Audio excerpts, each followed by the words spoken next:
The Asari were the first species to discover the Citadel. When the Solarians arrived, it was the Asari who proposed the establishment of the Citadel Council to maintain peace throughout the galaxy. Since then, the Asari have served as the mediators and centrists of the Council. An all-female race, the Asari reproduce through a form of parthenogenesis.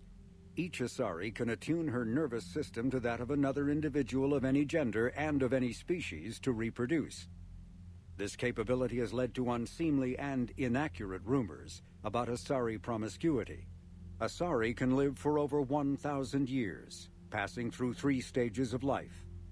In the maiden stage, they wander restlessly, seeking new knowledge and experience. When the matron stage begins, they meld with interesting partners to produce their offspring. This ends when they reach the matriarch stage, where they assume the roles of leaders and counselors.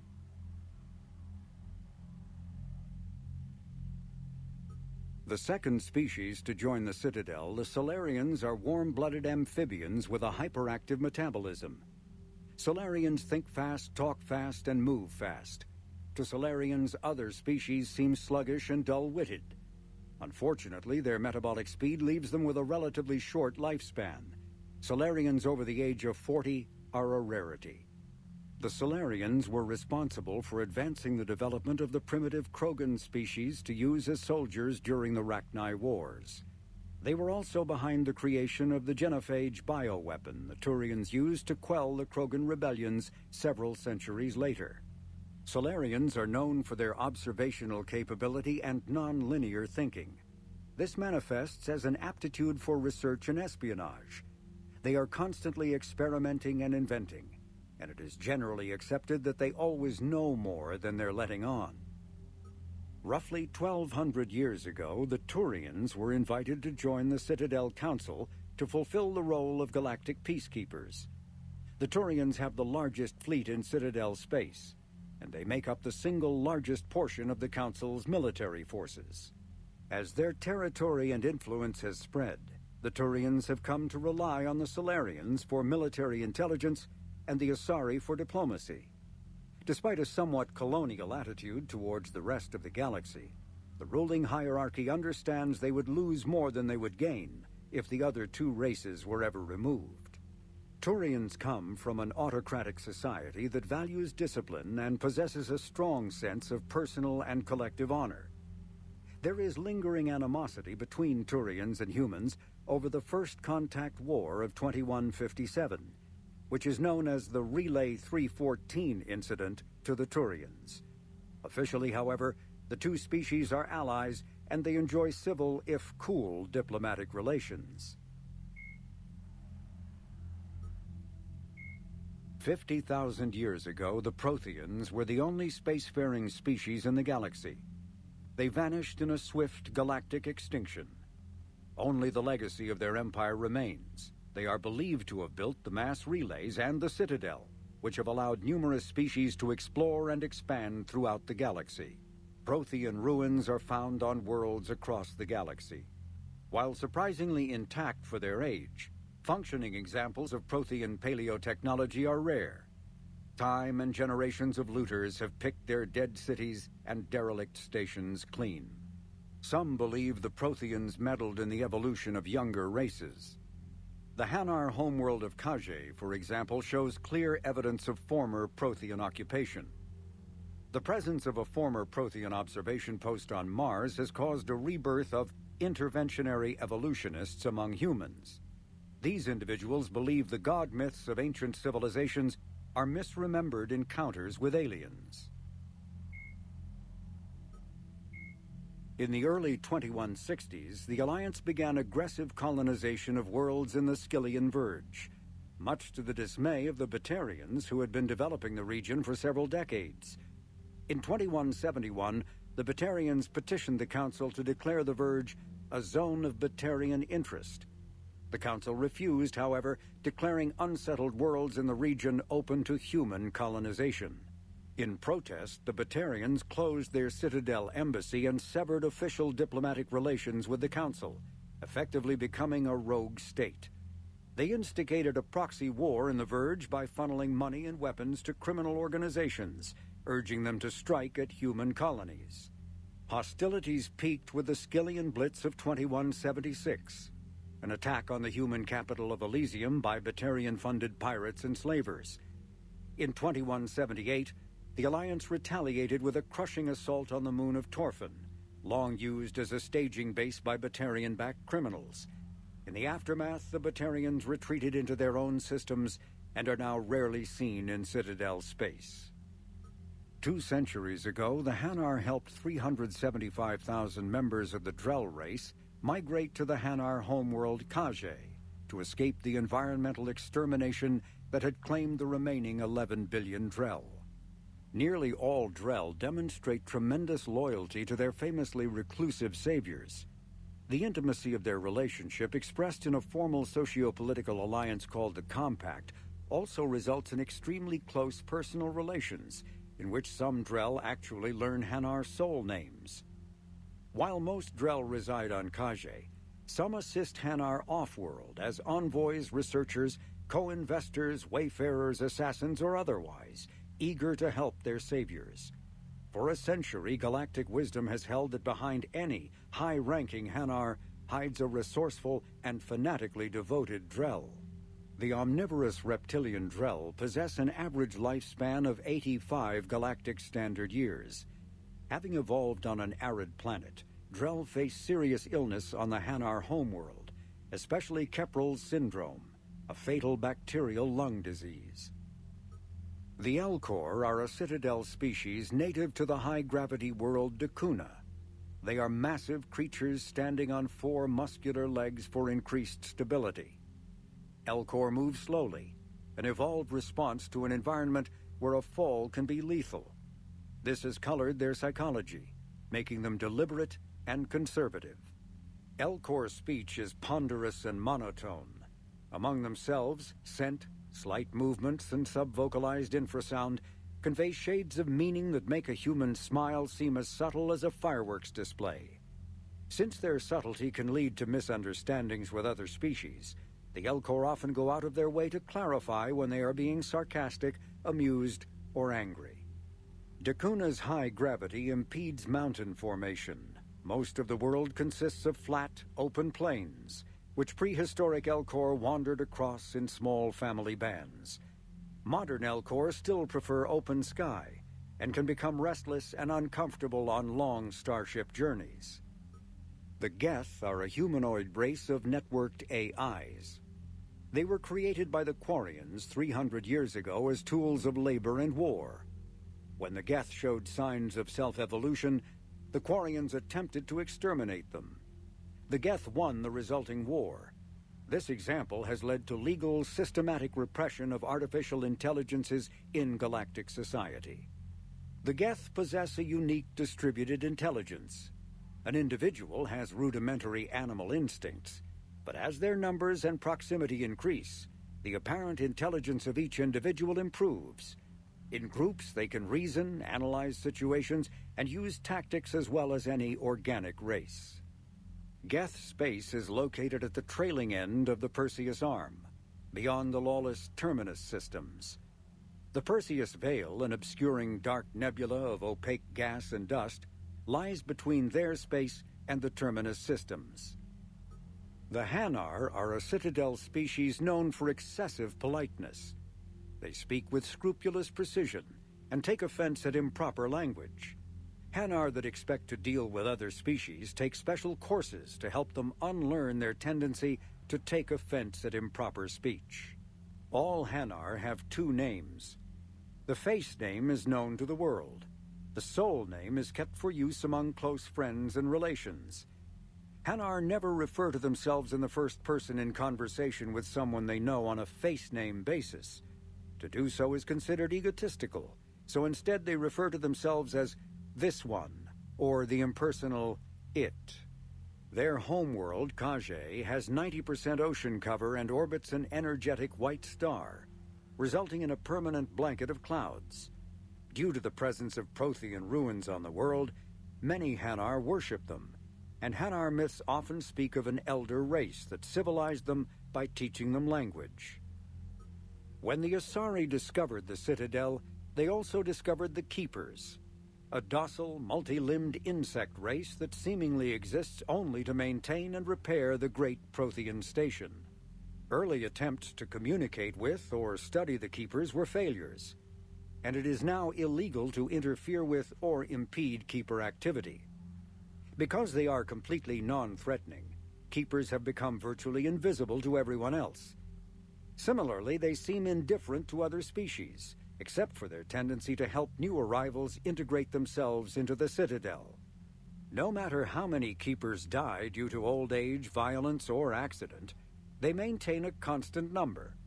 No one has discovered the source of new Keepers, but some hypothesize they are genetic constructs, biological androids created somewhere deep in the inaccessible core of the Citadel itself. The Krogan evolved in a hostile and vicious environment. Until the invention of gunpowder weapons, eaten by predators was still the #1 cause of Krogan fatalities. Afterwards, it was death by gunshot.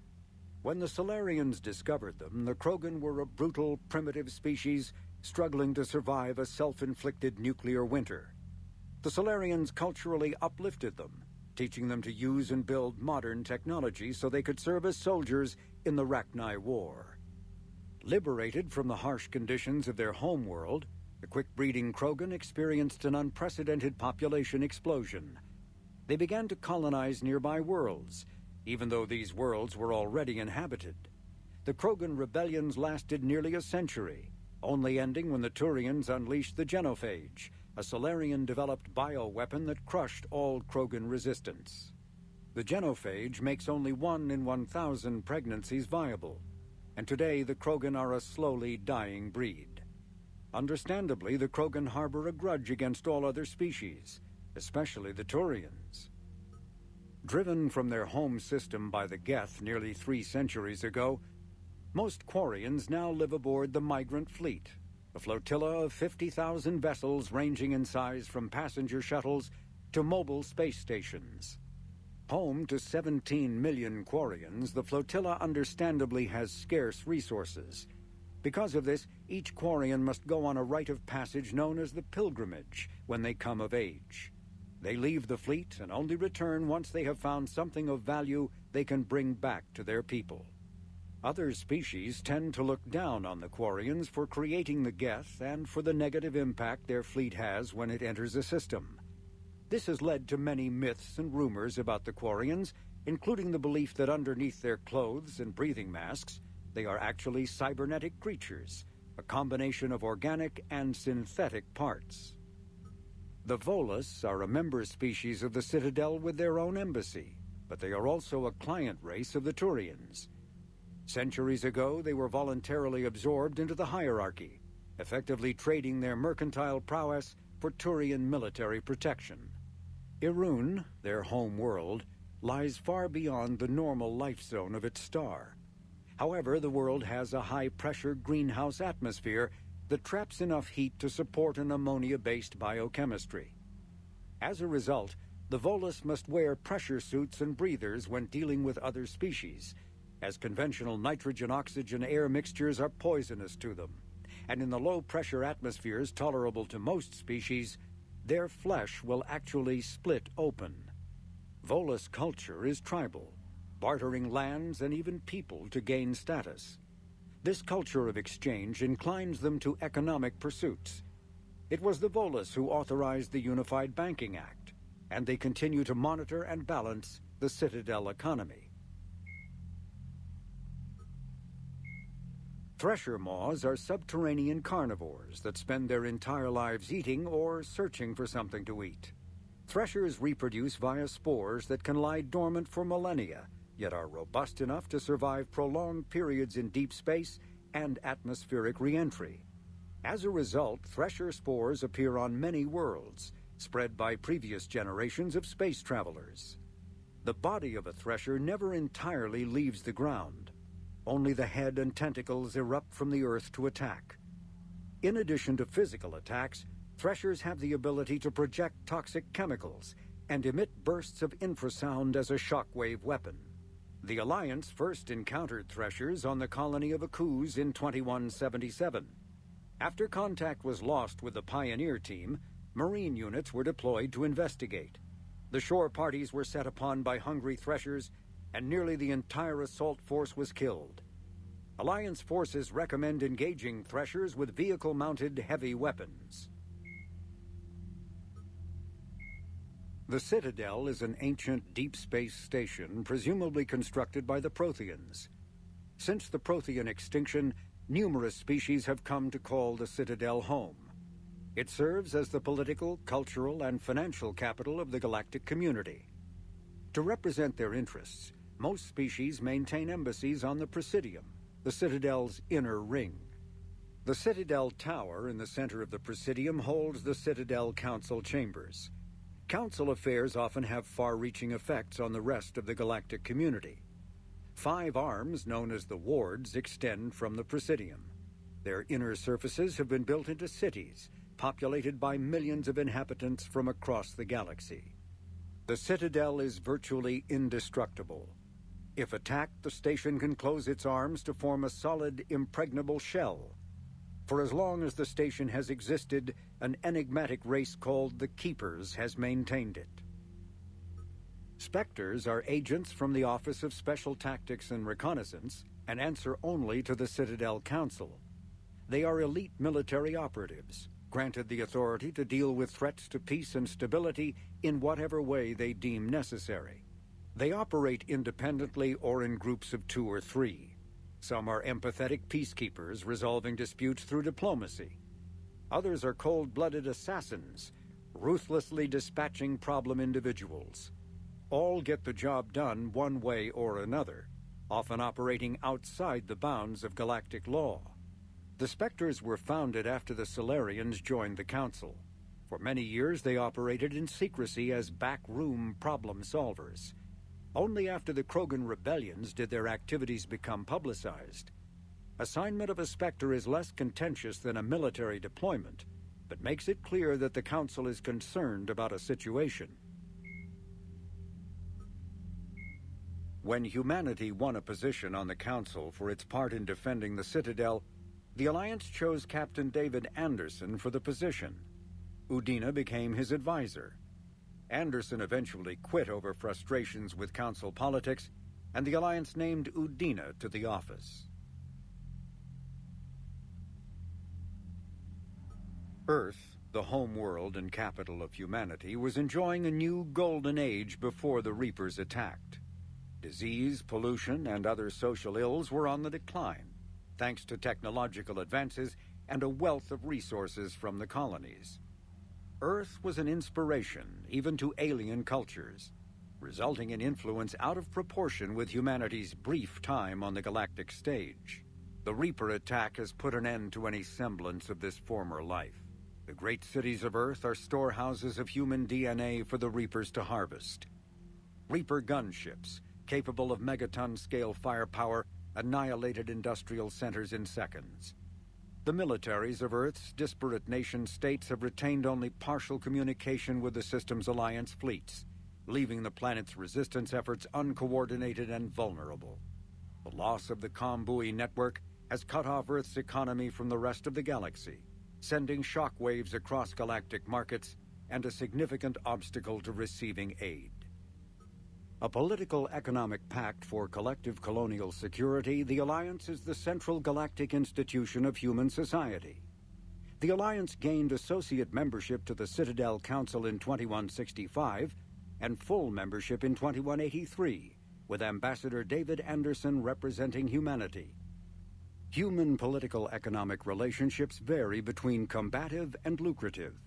The Turians, who'd fought humans during the 2157 First Contact War, have become valuable trade partners, despite residual social hostility. Other relationships are even more complicated.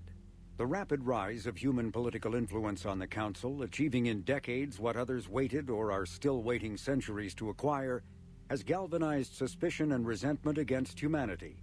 That negativity is vastly outweighed by the respect and trust humanity earned by saving the Council during the 2183 attack on the Citadel, at the cost of Alliance cruisers Cairo, Cape Town, Emden, Jakarta, Madrid, Seoul, Shenyang, and Warsaw, and their 2,400 crew.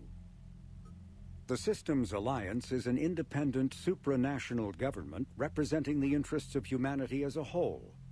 The Alliance is responsible for the governance and defense of all extrasolar colonies and stations.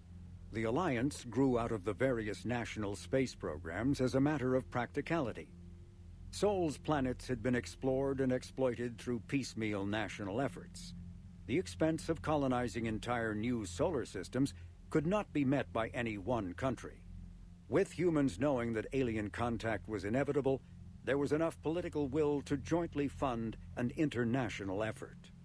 Still, the Alliance was often disregarded by those on Earth until the First Contact War. While the national governments dithered and bickered over who should lead the effort to liberate Shanxi, the Alliance fleet struck decisively. Post-war public approval gave the Alliance the credibility to establish its own parliament and become the galactic face of humanity. Admiral Stephen Hackett is a decorated officer in the Systems Alliance, currently assigned to Arcturus Station on the far side of the Sol Relay. In the battle for the Citadel, Admiral Hackett commanded the Fifth Fleet. Following that victory, he was promoted to head of the Alliance military. Hackett was born to a single mother in Buenos Aires in 2134. When his mother died in the pandemic of 2146, he was placed in the Advanced Training Academy for Juveniles, where his superior talents in science and leadership quickly became evident. Hackett enlisted in 2152, volunteering for high-risk missions to colonize space beyond the Sol Relay. He was commissioned as a second lieutenant on Arcturus Station in 2156, and soon proved his ability in the First Contact War.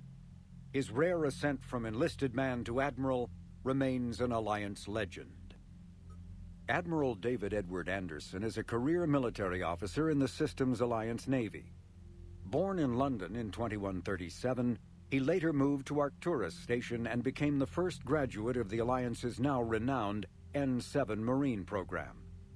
Anderson is one of the Alliance's most decorated Special Forces operatives and served with honor during the First Contact War.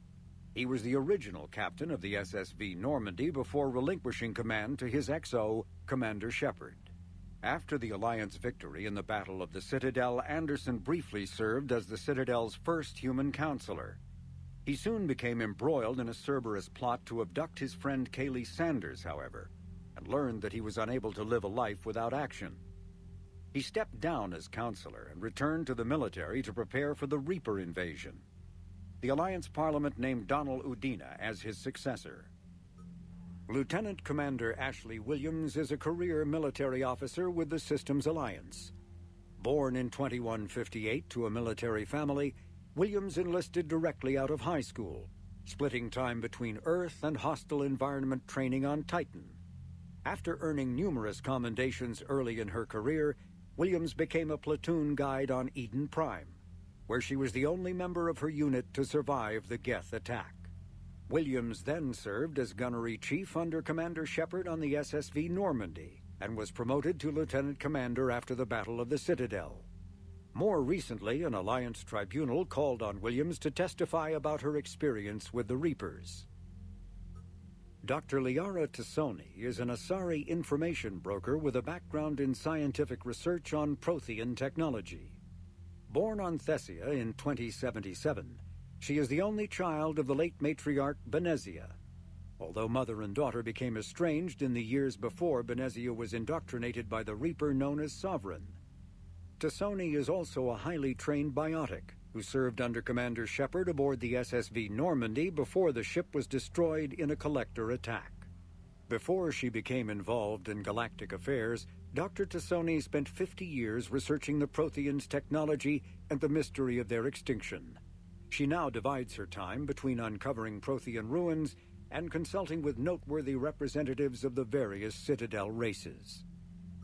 The Enhanced Defense Intelligence, or EDI, serves as an information source and cyber warfare defense system on the rebuilt Normandy SR-2. The ship's crew can access EDI at any terminal or through radio contact. During an attack from a collector vessel, pilot Jeff "Joker" Moreau gave Edie full access to the Normandy systems, allowing the ship to escape. Although Edie retains the control that Moreau gave her, she is usually content to advise the organic crew members who fly and maintain the ship. Garrus Vakarian is a noted Turian sharpshooter and combat engineer. He was born on Palaven and became a Citadel security officer like his father, but left the Force when superiors shut down his investigation into the rogue Spectre Saren Arterius. Vakarian eventually discovered that Saren had been indoctrinated by the Reaper known as Sovereign. Vakarian eventually found his way to the criminal haven of Omega and assumed the name Archangel. There, he and a small group of operatives worked to disrupt the settlement's powerful mercenary groups until Shepard recruited him. The Turian narrowly survived the Second Normandy's attack on the Collectors. More recently, Vakarian has become the head of a Turian task force focused on preparing for the Reaper invasion. Tali Zora, a Quarian machinist, was born in 2161 on the live ship Raya. During her pilgrimage, a rite of passage in which Quarians proved their worth to the fleet, she recovered a Geth memory core that proved a rogue Spectre, Saren Arterius, was working with the Geth. As a consequence, Tali Zora became a crew member of the SSV Normandy, where she served under Commander Shepard during the Battle of the Citadel. Tali Zora returned to the migrant fleet following the destruction of the First Normandy. Soon after, the Admiralty Board sent her to the former Quarian colony of Haestrom to recover data on the planet's dying sun. Most of her team was killed when they fell under attack from the Geth, but Tali Zora herself was narrowly rescued by Shepard and the crew of the rebuilt Normandy. The Quarian rejoined Shepard to help oppose the Collector threat, but her current whereabouts are unknown. Dr. Morden Solis is a master geneticist and former operative for the Solarian Special Tasks Group. Dr. Solis is well known for his work in perpetuating the genophage, a biological weapon that almost completely sterilized the Krogan species. He eventually left the STG to open a clinic on Omega, where his combat skills kept the clinic safe and operational amid Omega's lawless society.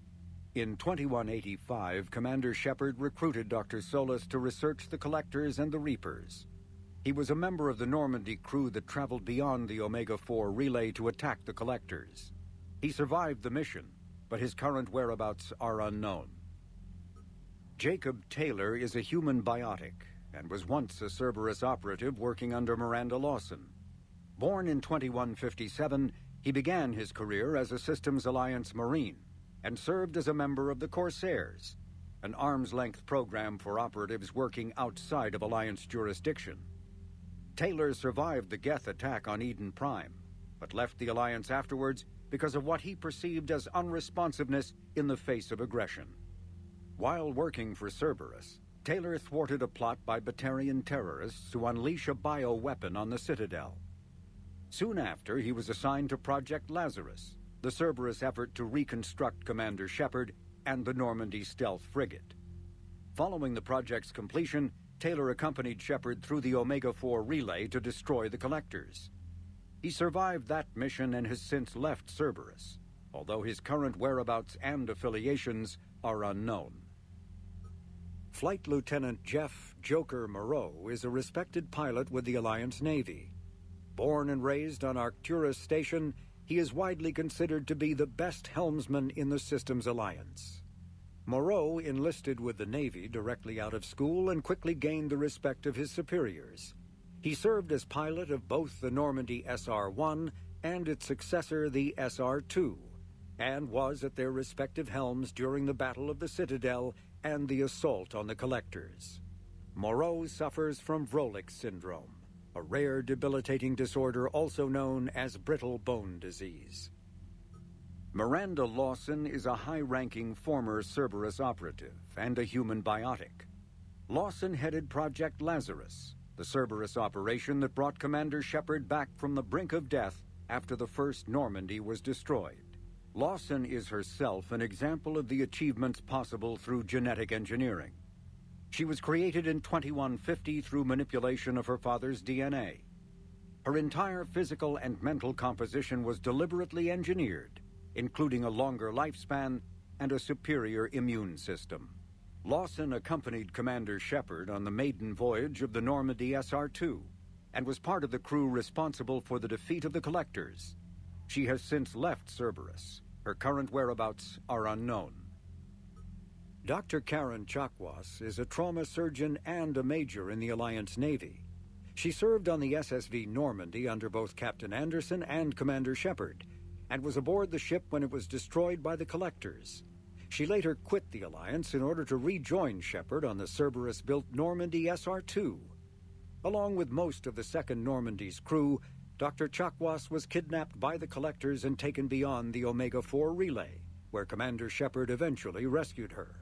After the Alliance impounded the Normandy SR-2, an inquiry found that Dr. Chakwas had no significant role in or provable knowledge of Cerberus's criminal activities. She has since rejoined the Alliance. In recent years, the pro-human syndicate known as Cerberus has seen its influence grow galaxy-wide. The largely untraceable organization now includes private intelligence agencies, biotics laboratories, research facilities, and the lucrative corporations that provide a front for it all. Cerberus's charismatic leader, known only as the Elusive Man, drives the organization's philosophy and interests. The level of secrecy he maintains puts professional intelligence agencies to shame. As Cerberus grows, so too does public distrust of the organization. Some commentators have remarked that Cerberus is not so much pro-human as it is anti-alien. Others question the blind loyalty of its employees. The Elusive Man is a human loyalist focused on advancing the interests of his species, whatever the cost to non-humans and reportedly humans. The Citadel Council regards him as a fanatic who poses a serious threat to galactic security. The reclusive tycoon is the head of Cerberus, an organization that furthers his pro-human agenda throughout the galaxy. His views have led him into questionable alliances. Recent rumors go so far as to suggest that the Elusive Man may even have allied with the Reapers. Jelix, the second planet in the Arai system, is a marginally habitable world of mountains and ice. The planet was turned into a human penal colony upon its discovery in 2161. But its prison shut in 2179 after racking up the worst safety records in the system's alliance. Lawsuits are still in the courts. Shortly after the closure of the prisons, a handful of intergalactic corporations moved in to set up mines, supply depots, and other facilities on the planet. The John Grissom Academy, founded in 2176, is the Alliance's premier school for young human biotics. The institution is housed in a space station in orbit over the human colony of Elysium. Its main program, the Ascension Project, is designed both to train and monitor young biotics, as well as help them integrate into society after graduation. Unlike the project's previous incarnation, Biotic Acclimation and Temperance Training, or BAT, the training is not exclusively military in nature. The Academy also employs scientific personnel, including Dr. Kaylee Sanders, to develop synthetic intelligence systems and biotic amplifiers like the new L4 implants.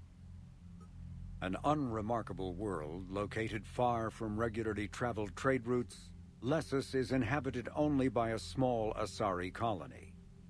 The main feature is a monastery that houses a large population of Asari with active or latent Ardot Yakshi genes, a disorder that causes the death of anyone who mates with the afflicted Asari. Although some of the colonists exiled themselves voluntarily, many were sent to Lessus by their families to protect society from their deadly potential. The monastery emphasizes individual sacrifice for the good of the community. Latent Ardot Yakshi, as well as active sufferers who show that they can control their condition, may be offered a chance to reintegrate into Asari society after spending sufficient time on Lessus. Active Ardot Yakshi whose psychological profiles show capacity for neither empathy nor re-education are confined to the monastery for life. The planet Rannoch, an arid planet orbiting an older star in the Tikkun system, is the former Quarian home world. Almost 300 years ago, the Quarians were driven from Rannoch by the Geth, synthetic servants who gained sapience and rebelled against their creators. Although Rannoch is now largely uninhabited, the Geth have acted as caretakers, working to repair the planet's ecology, restore ancient structures, and cultivate some farmland. Rannoch has no insect life. As a result, its pollinating plants evolved to rely on animals for propagation. This symbiosis between flora and fauna is responsible for the Quarians' weakened immune systems, which made colonization of other planets extremely difficult after their exile from Rannoch. For many Quarians, reclaiming their home world from the Geth is a matter of both cultural and physiological necessity. Alternating between large oceans and land masses covered in flora, the Solarian homeworld Surkesh is known for its humid climate and lush vegetation. As with the rainforests that once covered Earth, the planet's many forests enjoy a rich biodiversity. The Solarian desire for intellectual stimulation drove them long ago to explore every aspect of their environment, developing ways to thrive without consequences detrimental to their habitat. The areas near major cities and industrial centers are meticulously maintained, with an eye towards ensuring that sunlight penetrates to the ground level, and that established paths through the jungle are kept clear for travel. Burngrass, a soil-enriching and adaptable weed native to Surkesh, has become a major export because of its value for terraforming. The Asari homeworld, Thessia, is the core of the largest economy in the Milky Way. The planet's reserves of Element Zero are so vast that they affect its price galaxy-wide. Because life on Thessia evolved in an ESO-rich environment, the world is home to a wealth of both biotically active and ESO-resistant species. Travel to the planet is strictly controlled, but smuggling remains an issue. Thessia is host to varying republics instead of a single government, and although each maintains a formidable military, it is notable for having long been free of internal or external wars. The Asari are renowned for their cultural and political dominance, and they excel in ambassadorial ventures. They have a strong presence in Citadel politics and galactic policy. However, it is the unfocused political structure of their homeworld that has left the Thessians unprepared for the current conflict. Tuchanka, the Krogan homeworld, boasts extreme temperatures, virulent diseases, and predatory fauna. Around 1900 BCE, the Krogan discovered atomic weapons and promptly sent their planet into a nuclear winter. The majority of the population retreated to underground bunkers, and Krogan culture slipped into a dark age, dominated by tribal clans. In 80 CE, decades into the Rachni Wars, the Solarian Union made first contact with the primitive Krogan and initiated a cultural uplift to shape them into a modern army capable of confronting the Rachni. During this uplift, the Solarians constructed the Shroud facility on Tuchanka to shield the planet from harmful forms of solar radiation. Later, during the Krogan rebellions, reproductive rates were curtailed by the genophage, ensuring the Krogan remained a species in decline and Tuchanka a desolate wasteland. Cerberus built the Normandy SR-2 as a second-generation version of the Alliance frigate SSV Normandy after the Collectors destroyed the original. The SR-2's many alterations produced a craft nearly double the original size, requiring an even larger Tantalus drive core to compensate. Its state-of-the-art Kodiak shuttle can make landings the original Normandy could not attempt. The Enhanced Defense Intelligence, an AI known colloquially as EDI, coordinates many of the ship's combat functions, assisting and even supplanting human piloting. The Alliance has recently appropriated and refurbished the SR-2. In addition to tight beam communicators, the Quantum Entanglement Communicator, QEC, provides instantaneous contact with Alliance Command. Originally created to covertly insert Alliance Marines into hostile environments, The UT-47 shuttle has since been sold to Allies, recovered by enemies, and had its specifications stolen by spies. In one form or another, this durable transport is now used in all corners of the galaxy. A-model Kodiaks feature a front-mounted mass accelerator cannon that can be used in an anti-vehicular role. Since the shuttle lacks proper gun ports, soldiers often open the side hatch to fire on enemies. This is discouraged in Alliance manuals since it exposes the interior to return fire. Flying the 47A during atmospheric combat requires considerable skill. The pilot must reduce the vehicle's mass for speed and handling while maintaining enough mass to resist recoil, incoming fire, and inclement weather. More than one pilot has overstressed the Kodiak's field generator and ended up on the battlefield instead of above it. Asari-made Solaris armor can resist even the tremendous heat and kinetic energy of starship weapons. The armor is nearly unsurpassed in strength because its central material, carbon nanotube sheets woven with diamond chemical vapor deposition, are crushed by mass effect fields into super-dense layers, able to withstand extreme temperatures. That process also compensates for the diamond's brittleness. Diamond armor itself has two limiting disadvantages. First, while nanotubes and CVD diamond construction have become cheaper in recent years, it remains prohibitively expensive to coat starships or aircraft larger than fighters in Solaris material. Second, the armor must be attached to the ship's superstructure, so shock waves from massive firepower can still destroy the metals beneath the armor itself. A popular misconception holds that the diamond composition of Solaris armor gives it a sparkle. In fact, atmospheric nitrogen impurities during the super-hot forging process give the armor a metallic gray or yellow sheen. Cyclonic barrier technology, CBT, attempts to solve the higher-end limitations of traditional kinetic barriers. Traditional barriers cannot block high-level kinetic energy attacks, such as disruptor torpedoes, because torpedo mass effect fields add mass. The CBT violently slaps aside rather than halting incoming linear force. By rotationally firing their mass effect field projectors, ships create rapidly oscillating kinetic barriers instead of static ones. Shooting through the CBT is like trying to shoot at a target inside a spinning ball. Significant drawbacks to current CBT configuration prevent its use on anything other than frigates and fighters. Its many high-frequency sensors and emitters require frequent maintenance and replacement. A partially damaged CBT can endanger its operator, who is surrounded by rotating mass effect fields, skewing in unpredictable directions.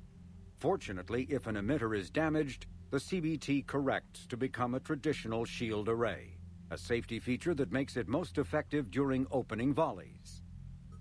After the Battle of the Citadel, human and Turian volunteers spent 3 months clearing the station's orbit of debris. During the cleanup, the Turians secretly salvaged Sovereign's powerful main gun, along with much of the weapon's Element Zero core. 11 months later, the Turians introduced the Thanix, a scaled-down version of the weapon. The Thanix's core is a liquid alloy of iron, uranium, and tungsten, suspended in an electromagnetic field powered by Element Zero. The molten metal, accelerated to a significant fraction of the speed of light, solidifies into a projectile as it is fired, hitting targets with enough force to pierce any known shield or armor. The gun can fire reliably every 5 seconds. The weapon's relatively small size allows it to be mounted on most fighters or frigates. It is now widely used by the Alliance military and is the primary weapon on the refurbished Normandy SR-2. Biotics is the ability of rare individuals to manipulate dark energy and create mass effect fields through the use of electrical impulses from the brain. Intense training and surgically implanted amplifiers are necessary for a biotic to produce mass effect fields powerful enough for practical use. The relative strength of biotic abilities varies greatly among species and with each individual. There are 3 branches of biotics. Telekinesis uses mass-lowering fields to levitate or impel objects. Mass-raising kinetic fields are used to block or pin objects. Distortion uses rapidly shifting mass fields to shred objects. Most organic species are capable of developing biotic abilities, though there are risks involved.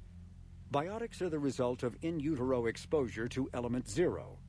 This usually causes fatal cancers in the victim, but in rare cases it coalesces into nodules within the fetus's developing nervous system. When subjected to an electrical current, the rare material dubbed element zero, or EZO, emits a dark energy field that raises or lowers the mass of all objects within it. This mass effect is used in countless ways, from generating artificial gravity to manufacturing high-strength construction materials. It is most prominently used to enable faster-than-light space travel. EZO is generated when solid matter, such as a planet, is affected by the energy of a star going supernova. The material is common in the asteroid debris that orbits neutron stars and pulsars. These are dangerous places to mine, requiring extensive use of robotics, telepresence, and shielding to survive the incredible radiation from the dead star. Only a few major corporations can afford the setup costs required to work these primary sources. Humanity discovered refined element zero at the Prothean Research Station on Mars, allowing them to create mass effect fields and develop FTL travel. Element zero can increase or decrease the mass of a volume of space-time when subjected to an electrical current. With a positive current, mass is increased. With a negative current, mass is decreased. The stronger the current, the greater the magnitude of the dark energy mass effect. In space, low-mass fields allow FTL travel and inexpensive surface-to-orbit transit. High-mass fields create artificial gravity and push space debris away from vessels. In manufacturing, low-mass fields permit the creation of evenly blended alloys, while high-mass compaction creates dense, sturdy construction materials. The military makes extensive use of mobility-enhancing technologies, with mass effect utilizing fighting vehicles standard frontline issue in most military forces. Mass effect fields are also essential in the creation of kinetic barriers or shields to protect against enemy fire. Once believed to be of Prothean origin, mass relays were in fact created by the Reapers, using technology far beyond that of other living species. The enormous structures, scattered throughout the stars, create corridors of virtually mass-free space.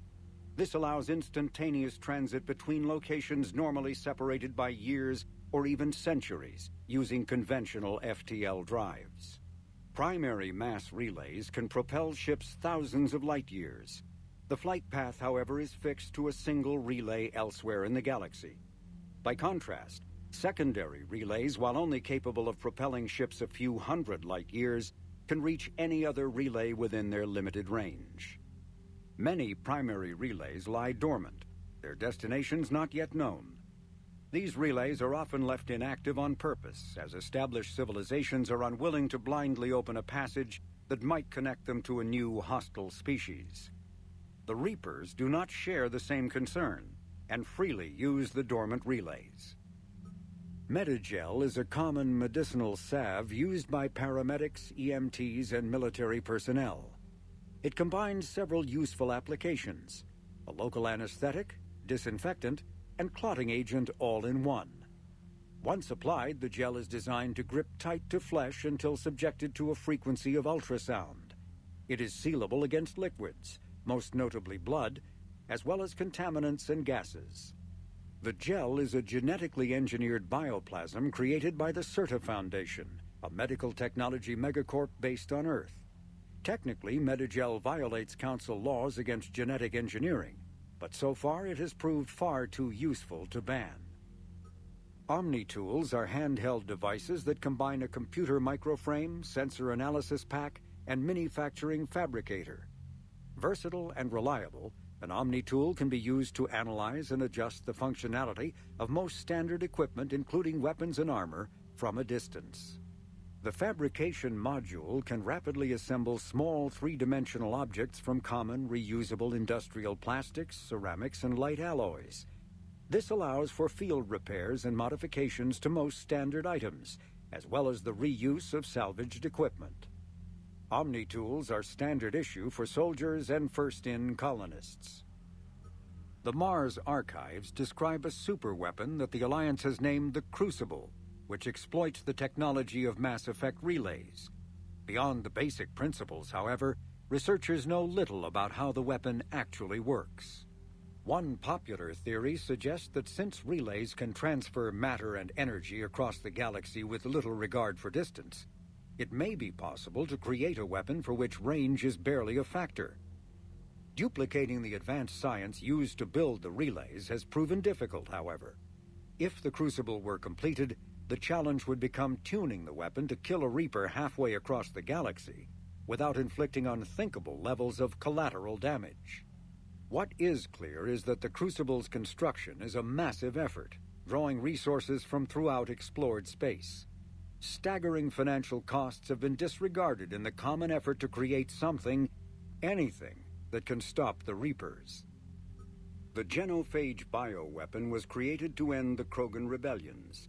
The Turians fought the Krogan to a standstill, but the sheer weight of Krogan numbers indicated they could not be stopped through conventional means.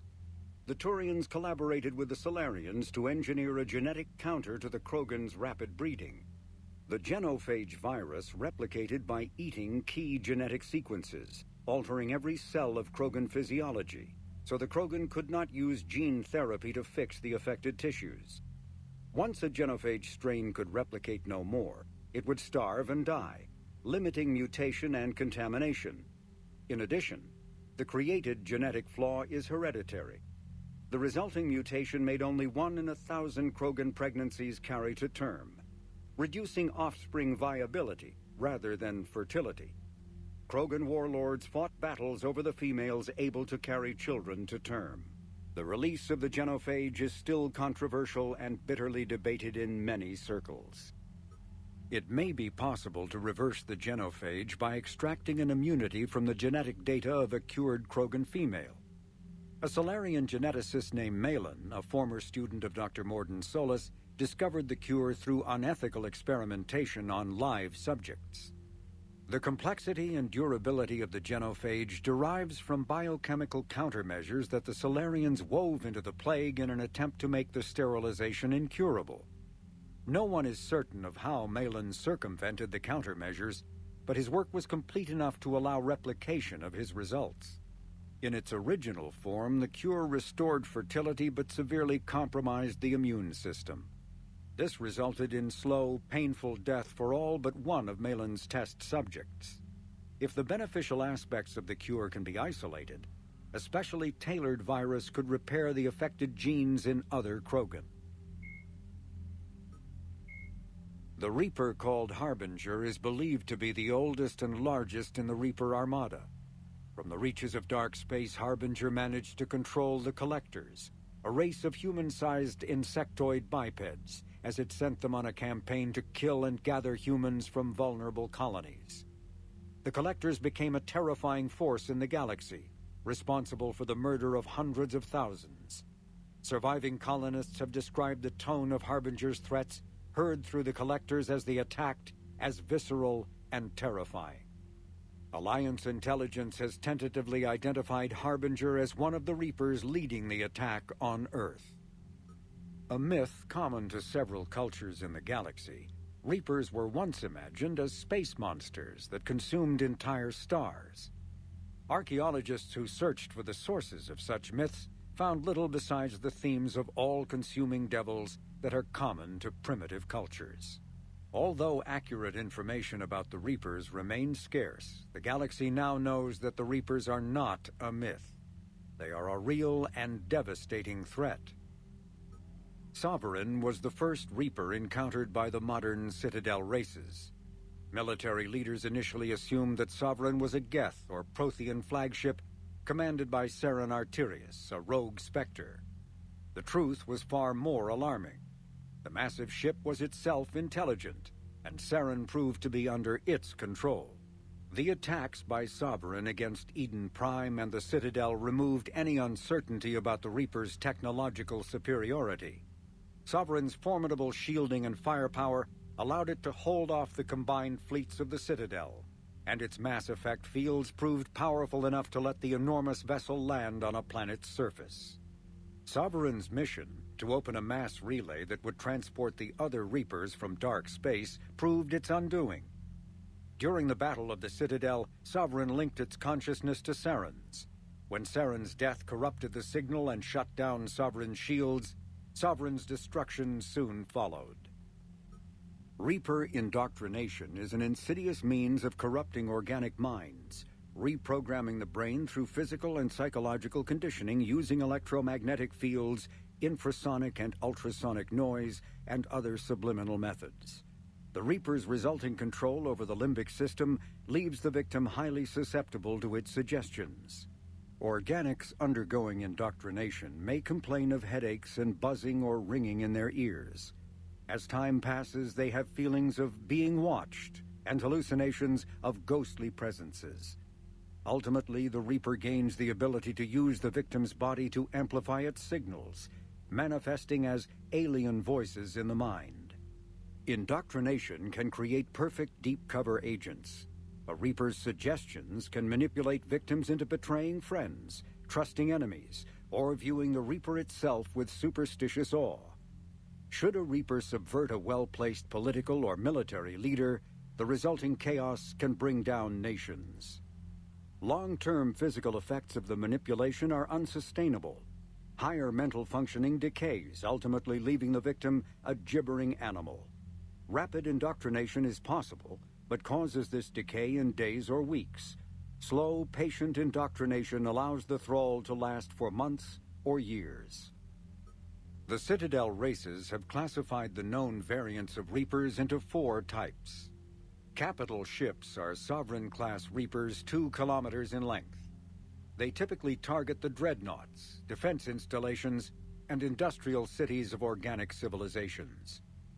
Experts believe the Reapers harvest a single species of organics during each cycle of extinction to create these massive ships. Some capital ships are capable of launching small drones equivalent to fighters. Destroyers are 160 meters long and, in astounding numbers, make up the bulk of the Reaper fleet. They engage cruisers and other smaller ships, as well as communications posts and enemy command centers. Research suggests destroyers are created from those species that are not harvested to make capital ships. Troop transports carry husks to unconquered planets and bring victims of the harvest to Reaper processing centers. They vary in length from 200 meters to 1 kilometer, but unlike capital ships and destroyers, do not appear to be self-aware. Instead, other Reapers operate troop transports remotely. Processors, also called slaughter ships, are mobile centers for mass DNA harvesting. Like troop transports, processors appear to be remotely operated by sapient Reapers. Banshees are the corrupted Asari often found leading a Reaper strike force. The Reapers create them specifically from Asari with active or latent predispositions to becoming Ardat Yakshi, a rare neurological condition that enhances the Asari's biotic power while causing the immediate death of anyone she mates with. Lumbering as though in constant pain, the emaciated Banshees are surprisingly durable opponents. They are devastating biotics, able to hurl lethal balls of energy and create shock waves as they regenerate. What Alliance military finds most disturbing is the Banshee's ability to spawn her own warp field and seemingly teleport during combat. Although their wails have no apparent physiological effect, the psychological impact is undeniable. When Banshees die, their Ardat Yakshi genetics twist against them, causing a biotic implosion to ensure they evade capture. The Brute is a hulking amalgamation of Turian and Krogan victims of the Reapers. Because tissue from dextroprotein species like the Turians is incompatible with levoprotein species like the Krogan, implants regulate the Brute's body chemistry to combat organ rejection. It is the fusion of Turian military skill and Krogan blood rage that makes the Brute such a formidable enemy, capable of destroying armored vehicles to get to the soldiers inside. troops are advised to keep their distance and, whenever possible, not engage a brute alone. Cannibals are frontline Reaper units created from corrupted Batarians. The nickname refers to their propensity to devour the bodies of fallen comrades. This triggers a biochemical process through which the cannibals spontaneously heal themselves and grow new chitinous armor. The transformation also appears to give cannibals a greater awareness of their surroundings, leading to more strategic behavior and careful use of battlefield cover. The sight of a Reaper harvester in flight nearby is one of the first indications that a Reaper invasion is underway. Their massive wingspan allows them to quickly cover the distance between them and their prey. In the harvester's mouth are two heavy guns that fire in an alternating pattern. The harvester's most fearsome quality, however, is that its appearance guarantees that Reaper ground troops are not far behind. Husks are the aggressive, mindless foot soldiers of the Reaper armies. They are created by impaling either living or dead humans on mechanical spikes that rapidly extract water and trace minerals and replace them with cybernetics. These cybernetics reanimate the lifeless flesh and tissue, transforming the bodies into horrifying killing machines. The Reapers use large groups of husks to overwhelm the enemy. The husks' inability to feel pain, as well as their tendency to attack in groups, makes them particularly deadly adversaries. Marauders are harvested Turians that command and protect other Reaper troops. The lean, armored creatures present a significant threat in and of themselves, but they are especially dangerous when leading a Reaper task force. Alliance Marines have observed Marauders fortifying husks and cannibals by enveloping them in a ribbon of energy that forms a scabby shell of armor. For this reason, when Alliance soldiers encounter a Marauder alongside husks or cannibals, standing orders are to target the Marauder first. Ravagers are former Rachni that the Reapers have transformed into heavy artillery through a process of implantation and genetic modification. As walking organic turrets, they can sustain and inflict considerable damage. Ravagers bear egg sacs that continuously spawn swarmers. If the sacs are destroyed either during combat or upon the Ravager's death, their entire contents burst forth to charge the enemy and explode on contact. A dead Ravager expels a caustic gas and an acidic puddle. Alliance scientists have theorized that it is easiest for the Reapers to maintain control over units of Rachni genetic extraction because of the species' neurological predisposition for hive mind consensus. The Reaper weapon, nicknamed Black Star, is so advanced that Alliance scientists can only offer speculation about how it works. The gun appears to exploit an Element Zero core and mass effect fields to fire gravitational singularities, micro-black holes, that revert to their natural lethality when they impact a solid object. Researchers theorize that the blast tears apart the strong nuclear forces that hold the target's atoms together, resulting in a localized fusion reaction in light atoms and a localized fission reaction in heavy atoms. If that hypothesis is correct, the weapon alters nuclei, thus changing the chemical composition of the target. This destroys organic tissue, corrodes surviving armor, and leaves a visible trail of light-emitting particles. Although some might argue that the Black Star's single-launch capability makes it a liability, its capacity for utter destruction is essential when the user requires large-scale, instantaneous damage. Like the Geth plasma shotgun, the Spitfire is not a true energy weapon. Instead, the minigun magnetically flings clusters of superconducting toroids. These donut-shaped projectiles are designed to shatter upon impact, arcing electricity between the fragments and flash-converting them to plasma. The gun's punishing automatic blasts impact with the heat of a cutting torch. The weapon's stopping power has garnered the attention of both Alliance and Quarian intelligence, who theorized that the Spitfire may have been designed to destroy other Geth. Enough Spitfires have been found in the field to suggest that the weapon is out of the prototyping stage and that a schism among synthetics may have forced them into production. Before the introduction of the M560 Hydra, missile launchers either focused on bringing down a single armored target or simultaneously neutralizing multiple unarmored opponents. With the Hydra, a soldier no longer needs to choose between the two. The Hydra releases a barrage of miniature missiles, each guided by an independent homing system that seeks out exposed enemies. On impact, 3 shaped charges per missile explode in sequence. The first overloads the target's kinetic barriers before the second destroys its armor, clearing a path for the third warhead to detonate inside the target. Although melee combat applications for the Omni tool are almost as old as the device itself, the feature was largely unused prior to the Reaper invasion. The need to take on multiple husks in close quarters forced the Alliance to develop ways to enhance the tool's offensive capability. The most common melee design is the Omni Blade, a disposable silicon carbide weapon flash-forged by the tool's mini-fabricator. The transparent, nearly diamond-hard blade is created and suspended in a mass effect field safely away from the user's skin. Warning lights illuminate the field so the searing hot blade only burns what it is intended to: the opponent. More technically adept soldiers frequently modify their Omni tools to maximize stopping power through electrical, kinetic, or thermal energy. Some troops integrate the weapon with their kinetic barriers, transforming the Omni tool into a wrist-mounted bludgeon. Others fabricate flammable gases, held in place by a mass effect field and ignited upon impact.